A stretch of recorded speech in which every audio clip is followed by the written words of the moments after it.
हो पा रही है, तो कहते हैं उन्होंने ऋषि दयानंद जी को बुलाया कि स्वामी जी आपके भोजन की व्यवस्था मेरे यहाँ रहेगी, आप निश्चिंतता के साथ पढ़ाई करो। और स्वामी दयानंद जी कितने कृतज्ञ थे अमरलाल जी के। पूना प्रवचन में वो कहते हैं, क्या कहते हैं जरा ध्यान दीजिएगा। पूना प्रवचन में वो चर्चा करते हैं जब अपने जीवन की, तो कहते हैं कि मैं आभारी हूँ अमरलाल जोशी जी का, जिन्होंने मुझे पढ़ने के लिए निरंतर भोजन की व्यवस्था पूर्ण रूपेण करी। वो यहाँ तक कहते हैं कि अमरलाल जी को जिस दिन कहीं बाहर कहीं भोजन के लिए जाना होता था, तो पहले बना करके भोजन मुझे खिला के फिर कहीं जाते थे कि भाई मैं आपकी भोजन की व्यवस्था यही है, मैं कहीं आज बाहर जा रहा हूँ, आप भोजन कर लीजिए। हमें ऐसे लोगों को भूलना नहीं चाहिए। लेकिन ना जाने क्यों हम किस धारा में सोए हुए रहते हैं कि ना तो कभी हम ऐसे दानवीरों को याद करते हैं, ना कभी हम ऐसे लोगों को याद करते हैं कि जिन लोगों ने स्वामी जी को वहाँ रहने की जगह दी, जिसके कारण आज हम उनकी जय जयकार कर रहे हैं। कहते हैं उसके बाद जब सब व्यवस्थाएं हो गई, तो कहते हैं कि उन्होंने उनको स्वाध्याय कराना प्रारंभ किया। कहते हैं अध्ययन शुरू हुआ। अब उनके मैं उत्तम चरित्र की 2-3 घटनाएं आपको सुनाना चाहूंगा। कहते हैं एक दिन क्या हुआ, ऋषि दयानंद जी का पाठ्यक्रम पूरा होने वाला था,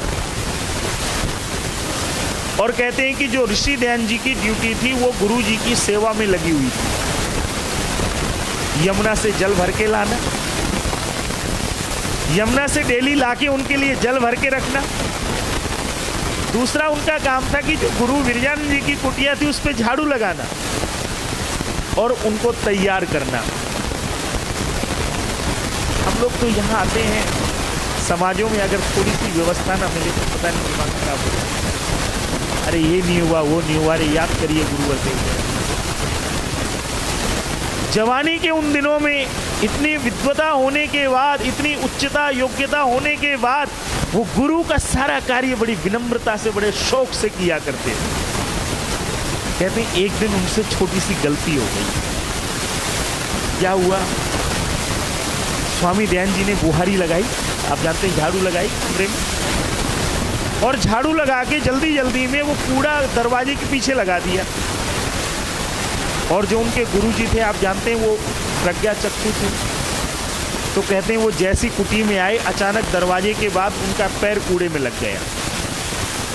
कहते हैं बुलाया, दयानंद इधर आओ, और डंडा लेकर के हाथ से डंडे से खूब मारा।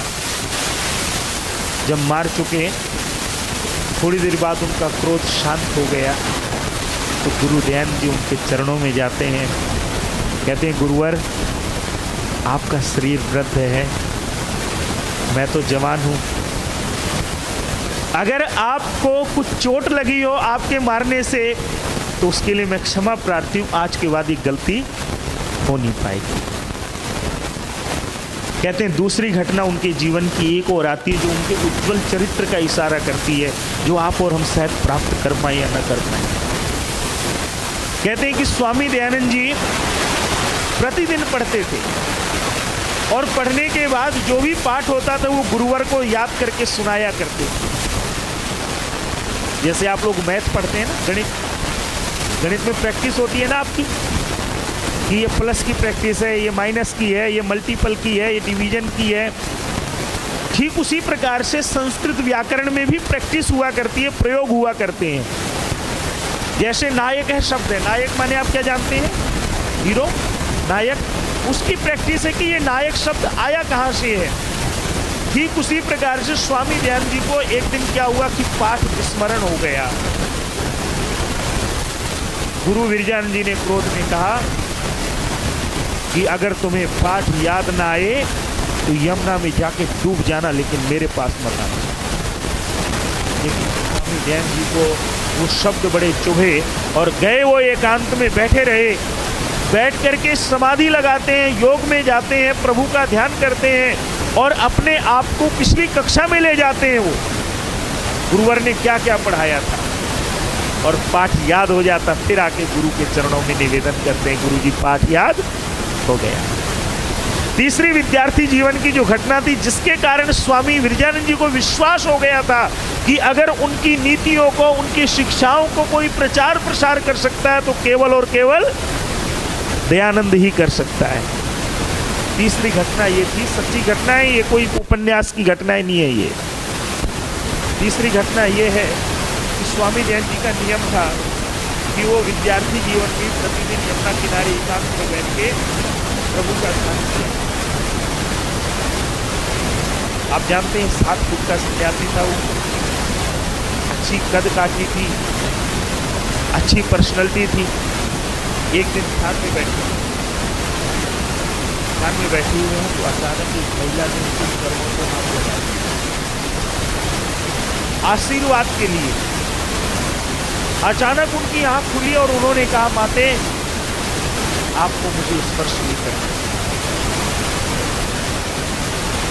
कहते हैं उनसे क्षमा मांगते हैं और कहते हैं 3 दिन तक गुरु की कुटिया